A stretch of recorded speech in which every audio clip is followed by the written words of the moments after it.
बोले हे परमेश्वर, हम जो भी वचन सुने, जो भी वचन पढ़े 100 गुना फलों को लेकर आए। कोई अंधकार की शक्ति मुझे वचन को पढ़ने से, समझने से रोकने न पाए। सब बोले आमीन। आज का वचन मुझे चंगा करेगा। सब बोले आमीन।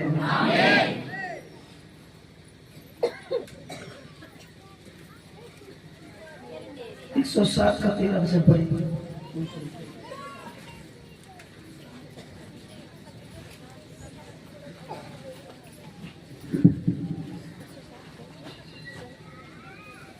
तब उन्होंने संकट में यहोवा की दुहाई दी और उसने सकेती से उनका उद्धार किया। सब लोग बोले, सब लोग बोले, एक साथ बोले। तब उन्होंने, एक साथ बोले, एक साथ बोले।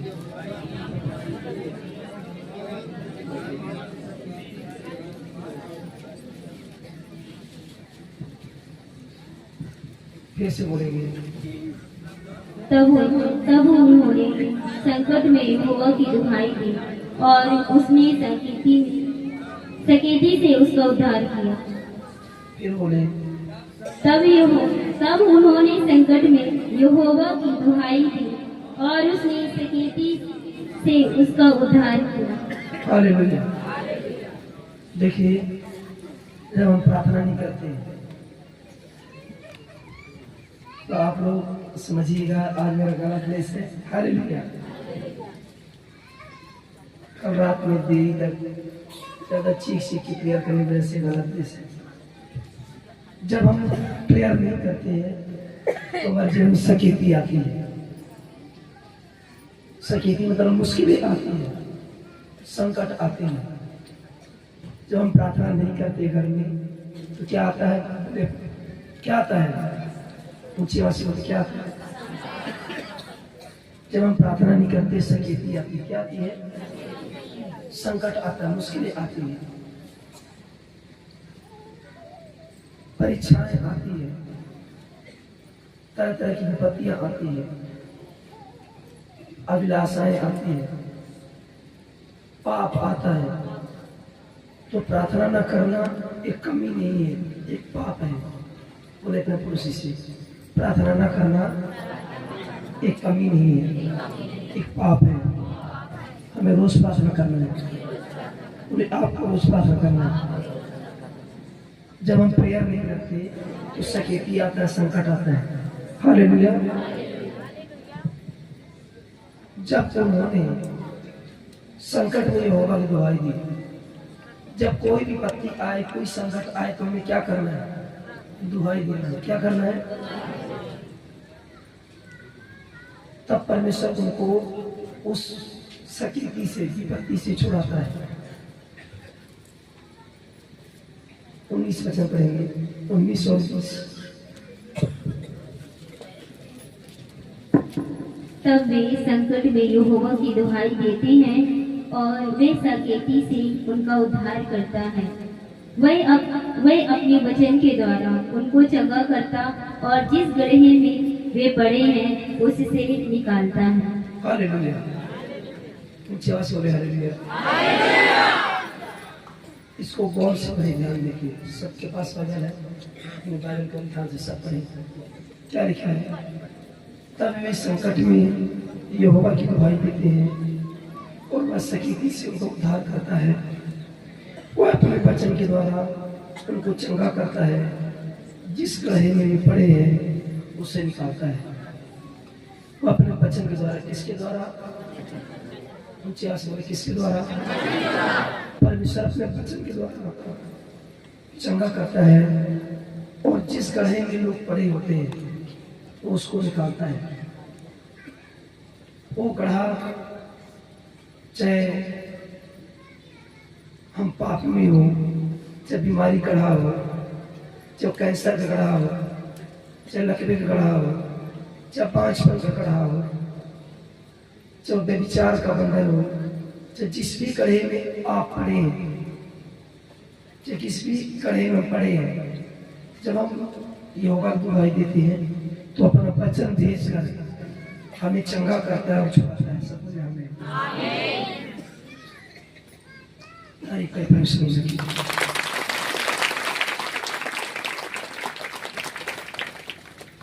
एक 21 वचन पढ़ेंगे। लोग यहोवा की करुणा के कारण और उन आश्चर्य कर्मों के कारण जो वह मनुष्यों के लिए करता है उसका धन्यवाद करें। चलो हाथ उठाए धन्यवाद दें। और ये परमेश्वर ताली में बजा रहा है, ताली में बजाना, हाथ उठाने से हाथ मत करो। और ये परमेश्वर आपने हमारे जीवन में जो उपकार किए हैं, आपने जो करुणा किया है, इस बात के लिए धन्यवाद देते हैं। धन्यवाद देते हैं। हे परमेश्वर, आज मुझे सब प्रकार के विपत्तियों से छुड़ाइए। अपना वचन भेजकर मुझे चंगा कीजिए। और जिस घड़ी में हम पड़े हैं हमें निकालिए। हे प्रभु पर दया करें। सब बोले आमीन।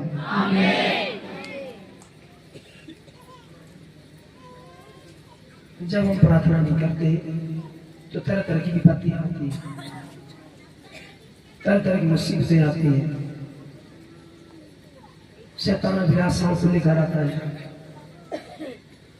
गरीबी को, श्रापों को, कर्जों को, नामधराई को, शर्मिंदगी को लेकर आता है। तो क्या होता है उन समय हमें क्या करना चाहिए? जब कोई आस नहीं दिखती हमारे जीवन में, यदि विपत्ति में है, गड्ढे में पड़े हैं, हम बीमारी के गड्ढे में हैं, कोई भाई मान लीजिए कैंसर के रोग से पीड़ित है और उसे डॉक्टर ने बोल दिया कि ज्यादा दिन नहीं जी पाओगे, कुछ ही महीने तुम रह पाओगे, तो उसे एक डर बना रहता है। उसको एक डर रहता है कि बस हम कुछ दिनों के मेहमान हैं। जब वो दुहाई देता है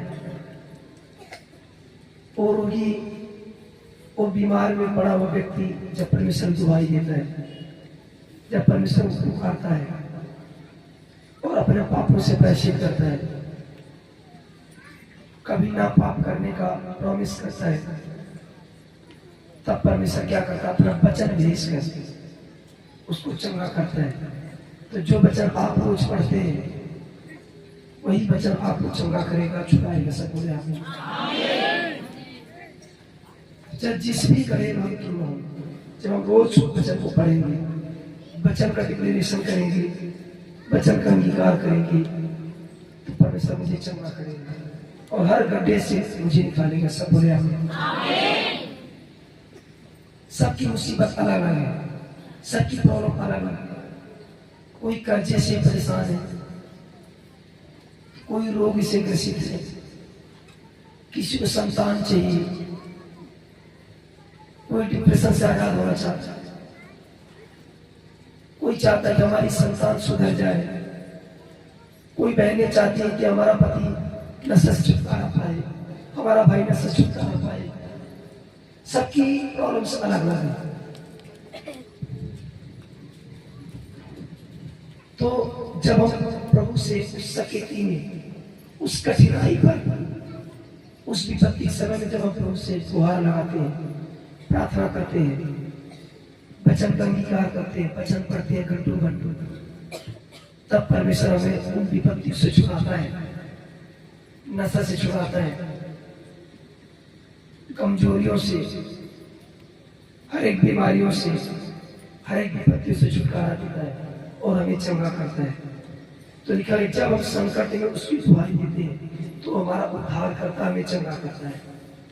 यदि हम पुकारेंगे नहीं, यदि हम प्रार्थना नहीं करेंगे तो हम चंगाई नहीं पाएंगे। क्या आज से आप पुकारना चाहते हैं परमेश्वर को? आप उठाएंगे।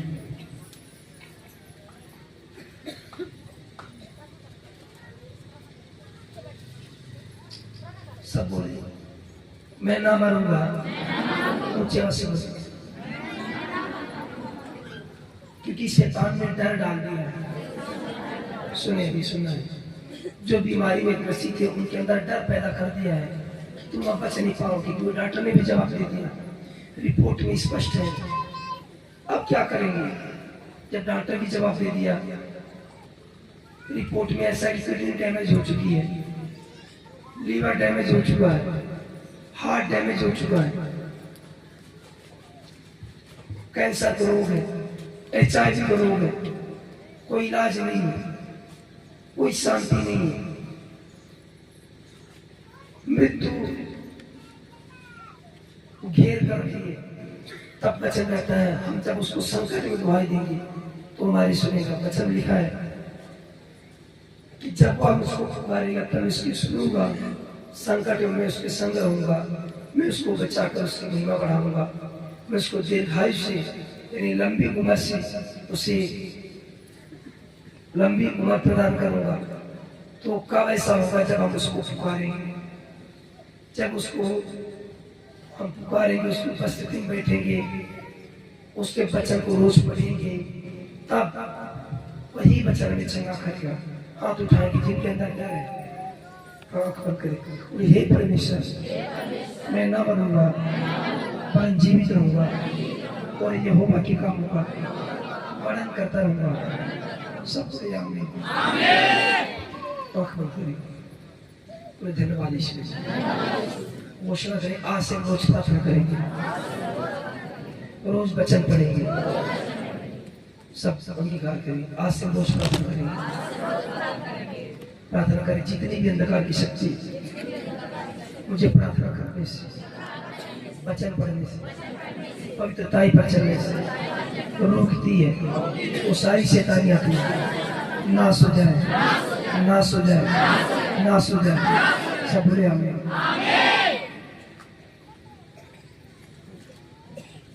एक बंधन शरीर का है, ध्यान से सुनिए। जब इंसान प्रार्थना नहीं करता तो शारीरिक हो जाता है और शरीर उसको बांध के रखता है, वो फास्टिंग नहीं कर पाता, इंसान उपवास नहीं कर पाता, प्रार्थना नहीं कर पाता।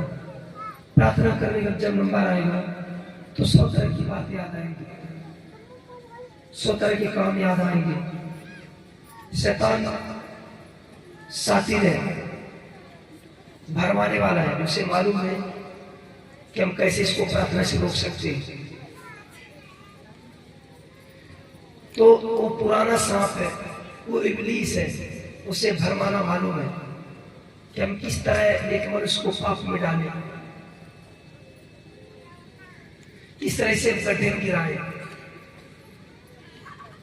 हमें अलर्ट होना है कि शैतान की योजना हम पर कभी पूरा ना हो, क्योंकि जब हम अपने शरीर पर कंट्रोल नहीं करेंगे, अपनी आंखों पर कंट्रोल नहीं करेंगे, तो हम गड्ढे में गिरेंगे, पाप में गिरेंगे और विपत्तियों में बच जाएंगे और शैतान फुल अटैक करेगा। फिर हम कुछ नहीं कर सकते क्योंकि उसके बंधन में होते हैं। तो उससे पहले हम अपने शारीरिक बंधन से छुटकारा पाए। यदि मोबाइल देखना गुनाह नहीं है, मोबाइल देखिए, फोन चलाए, हम फोन में देखते क्या है, हम फोन में क्या देख रहे हैं, हमें गौर करना है।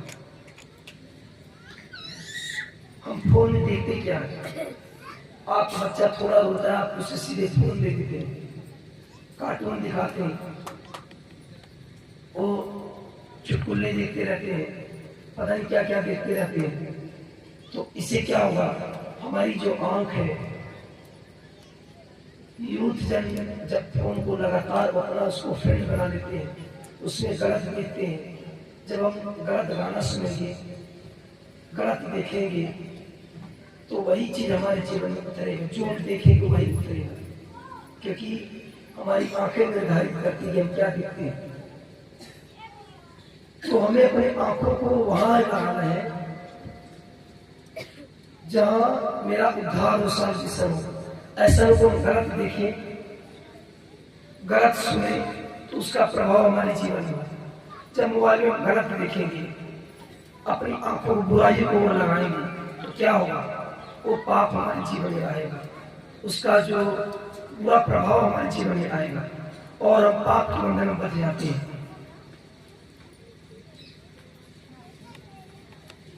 तो सारे बंधन कुछ हमारी कमियों से आते हैं। तो हमें अपनी आदतों को सुधारना होगा। हमें उन जगहों में नहीं जाना है जहां से हमारा आत्मिक जीवन में गिरावट आती है, आत्मिक जीवन में नुकसान आता है।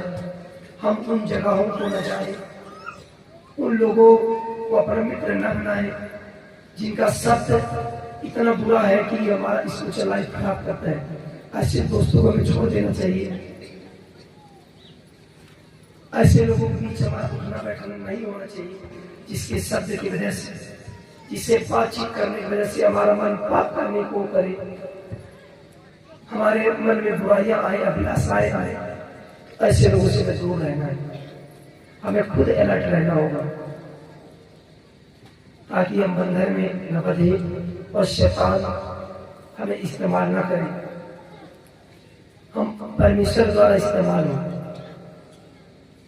तो जब हम प्रार्थना करेंगे इस सारा बंधन टूटेगा। मोबाइल में गलत देखना बंद करें। हम परमेश्वर को देखें, हम वर्शिप सुने, परमेश्वर की आराधना करें, वचन सुने। जब हम गलत देखना बंद कर देते हैं तो पाप का प्रभाव हमारे जीवन से खत्म होना चालू हो जाता है। यदि कोई अभिलाषाएं हमारे जीवन में, हम फास्टिंग करें, प्रार्थना करें, वो अभिलाषाएं खत्म होगी। नहीं हो रहा है तो डे नाइट को फास्टिंग करें, ज्यादा से ज्यादा घंटों घंटों हम बाइबल पढ़े, वो डिप्रेशन खत्म होगा, वो व्यर्थ चिंताएं खत्म होगी, वो सारा शारीरिक बंधन खत्म हो जाएगा। जब हम प्रभु की उपस्थिति में बैठेंगे, जब उसकी महिमा करेंगे, जो उसके नाम के गीत गाएंगे, जब पवित्रता में चलेंगे, तो सारा बंधन टूट जाएगा और हम पाप मुक्त हो जाएंगे। सब बोले हमें।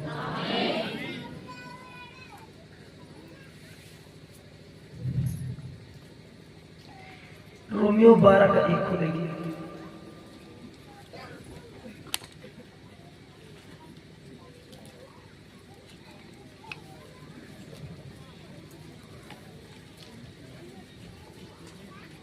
रोमियो 12 का 1।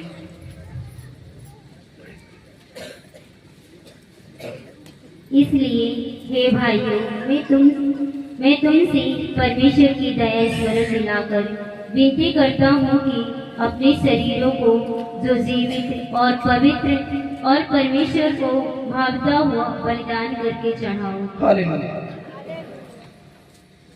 कहता है, हे भाइयों, मैं तुमसे परमेश्वर की दया स्मरण दिलाकर विनती करता हूँ कि अपने शरीर को जीवित, पवित्र और परमेश्वर को भाता हुआ बलिदान करके चढ़ाएं। इस शरीर को हमें परमेश्वर को बलिदान करके चढ़ाना है। हम पाप में मर न जाए, हम जीवित रहें। क्योंकि वचन में लिखा है कि यह मेरा शरीर किसके लिए जीवित है? बोले किसके लिए जीवित है? परमेश्वर के लिए। किसके लिए जीवित है?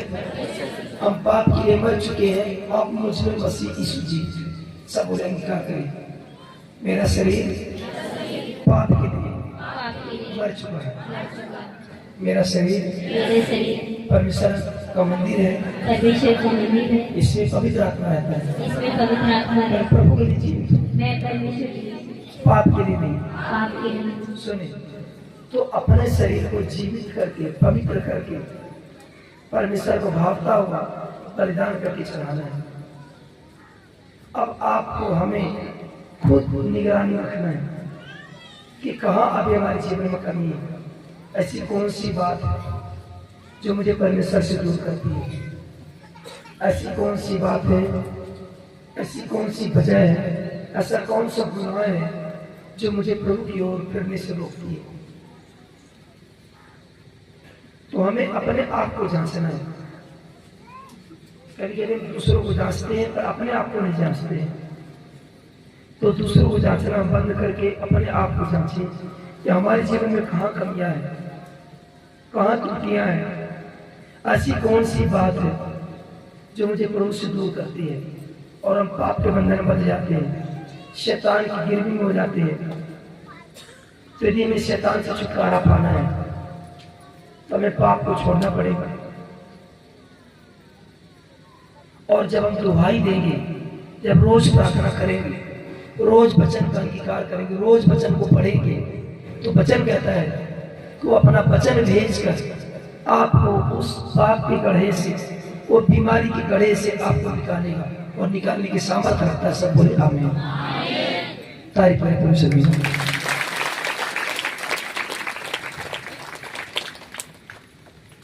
आज कितने लोग छुटकारा पाना चाहते हैं? क्या छुटकारा पाना चाहते हैं? तो हमें अपने आप को थोड़ी समय जांचना है।